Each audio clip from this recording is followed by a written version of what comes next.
महाराष्ट्रामध्ये बीएमएस प्रायव्हेटचे जे कॉलेजेस आहेत ते आपल्याला किती स्कोरवर मिळू शकतात.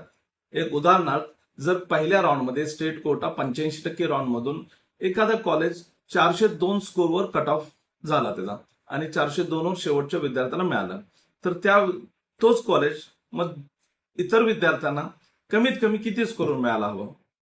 अर्थातच सेकंड राऊंड मध्ये 400, त्यानंतर 390. परंतु जर मी हे सांगितलं की दुसऱ्या विद्यार्थ्याला तोच कॉलेज 350 स्कोरवर मिळालेला आहे, तर तुम्हाला विश्वास वाटेल? नाही. परंतु हे सत्य आहे की महाराष्ट्रामध्ये जे प्रायव्हेट बीएमएस कॉलेजेस आहेत किंवा आयुष कॉलेजेस आपण म्हणू, त्यामध्ये बीएमएस, बीएचएमएस, बीएमएस यामध्ये ऍडमिशनचे 2 काउन्सिलिंग आहेत. एक स्टेट कोटा 85% आणि दुसरं सीईटी सेलचा 15% प्रायव्हेट कोटा.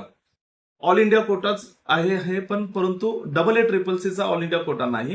हे फक्त सीईटी सेल महाराष्ट्र अंतर्गतच हे प्रायव्हेट कोटा कंडक्ट केला जातो. तर यामध्ये बऱ्याचशा कॉलेजचा, हे तुम्ही स्क्रीनवर बघू शकता की बऱ्याचशा कॉलेजचा कट ऑफ इकडं स्टेट कोटापेक्षा 85, 75, 65, 50, किमान 50, 40 मार्काने तर कमी राहतं. तर या सगळ्यासाठी तुम्हाला योग्य नॉलेज आणि गायडन्सची गरज आहे. तर आयडियल काउन्सिलिंगच्या ह्या चॅनलला फॉलो करा. सर्व माहिती आपल्याला अप टू डेट मिळत राहील.